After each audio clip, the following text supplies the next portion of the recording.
So in the box, got some stuff here. Looks like I got a controller panel. This looks to be like a nice thing. I've got the, I can label my wires and some more instructions. Oh, nice mounting template. So I'll be able to mount my device, and here is the device right here. So as we pull this out, it looks like here is the control. Looks like this is where I'm going to plug all my things in. And then embedded in the box, looks like is the power outlet.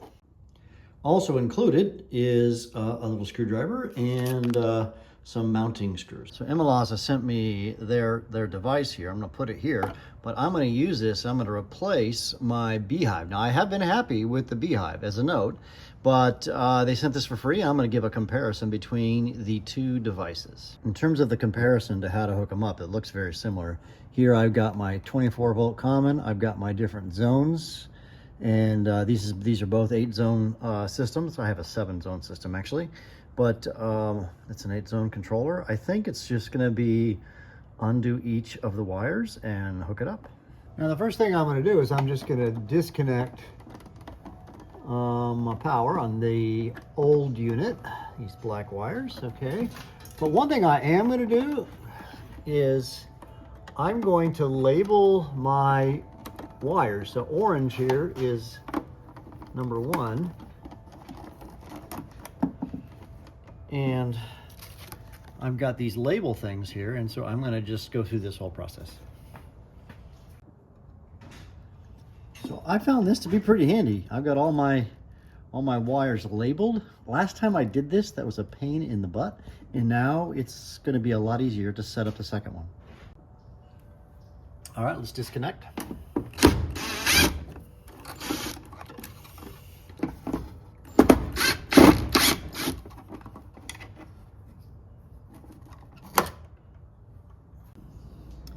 In terms of mounting on the back, we've got this little doohjobber here.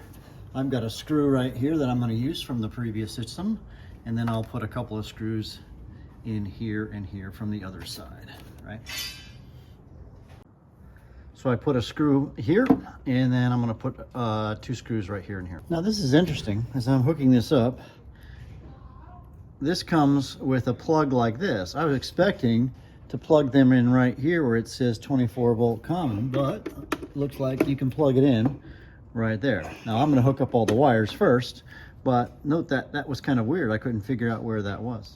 I'm discovering as I open these up, the things, they're kind of, it's actually going to work better to undo all of the screws just a skosh. I'm just going to go through 7 because I only have 7 zones, because they were too tight. And I jam her up in there. I'm now doing number 2. This handy is screwdriver. This thing's nice. All right, I've got everything hooked up. You can check and see the power. So now I'm gonna just put the decorative cover on top. Just kind of fits right over. I've got all my wires and cables, and it just pops on there. There we go. And I've downloaded the app, and let's now switch to the app. The App Store. Looks like this is the app right here I'm trying to get. Download it. All right, so now we have the app. I'm going to add a controller. Allow it to find Bluetooth devices. It's going to play this game. I can do that, yeah. It found my 8-zone controller. This is easy.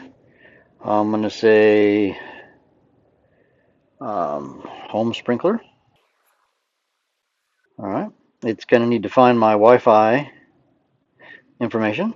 As you can see, after I've entered password information for my Wi-Fi, so it's talking to my Wi-Fi on at my house, doing all kinds of information. Device added successfully.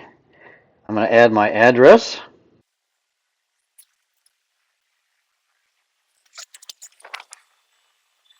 So I'm renaming each of the zones because I'm not able to change the zones.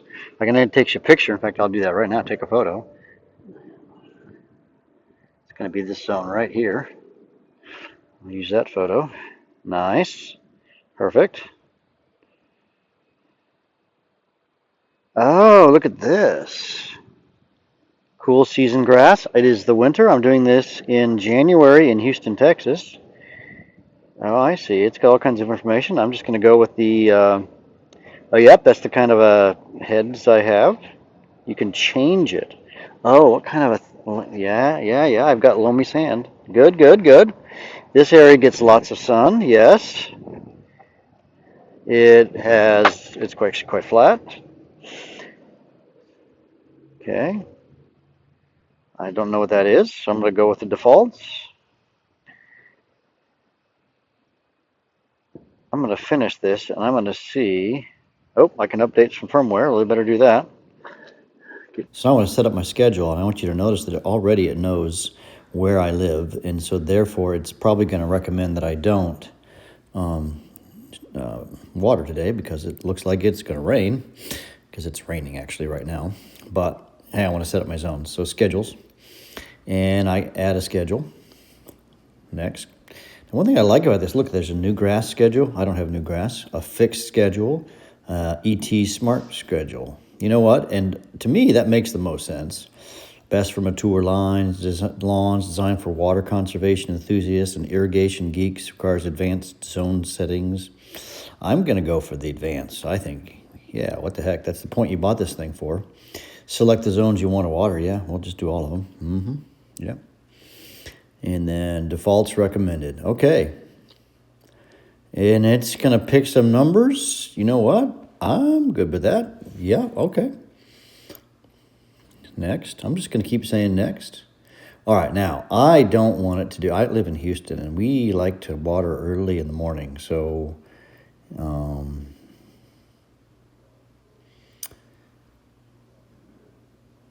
if you go too late, then it's too hot.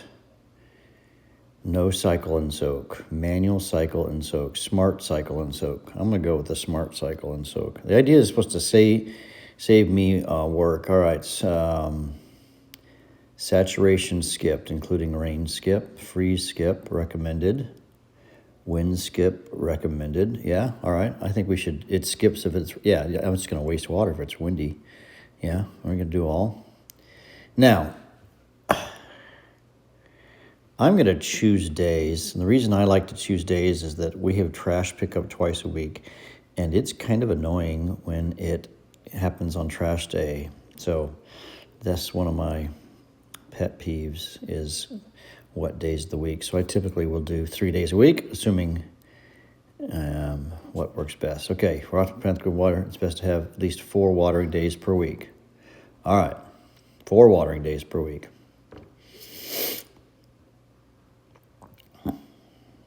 All right, we'll do Wednesdays then too.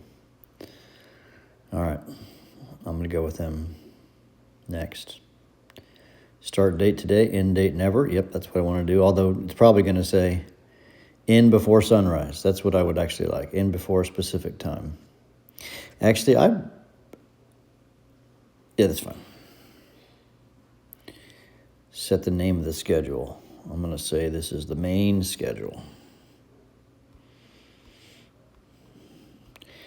Now, the deal, of course, is that this is supposed to save me water. And I guess, I don't know. I mean, I'm doing this. It's in Houston, and it's in January. We water in January. I know that's crazy. But that's how we roll here. So, but today it happens to be a day where it's raining, so I'm sure it won't turn on. Watering duration, 3 hours, minutes, saturation, freeze, wind skip, all that kind of stuff. All right. I think that's it. So it's all installed. I have done the schedules, downloaded the app, played the whole game. And what I really want in a sprinkler controller, or in so much things in my life, honestly, is I want something where I plug it in and I forget about it. I don't want to have to think about watering my lawn. I think now with the smart features, it's going to save me money, and it's going to turn it off when it needs to and turn it on when it needs to. It's going to pay attention to the weather, and I don't have to think about it. And long term, I think it's going to be a great unit. And so, yeah, I highly recommend this. It is a little pricey. I noticed that if you compared this to the Beehive, this is about double the price. But the extra features, the smart features, I think are going to be for the win. The other advantage I like over the Beehive is I have easier manual control. You see these buttons right here. I can just quickly turn something on from the box, where the Beehive, you have to do it from the app. So this has sort of a dual purpose. So also, if you need somebody to come and work on it, maybe you're not a homeowner who likes to play with these things. Yeah, somebody could, they don't have the app. Like, let's say you've got somebody to come work on your sprinkler system and they don't have the app, of course, then they could just come and manually control it if they need to repair something. So overall, I think we're going to be a good fit here because it's going to be something I don't have to think about, and that's what I want.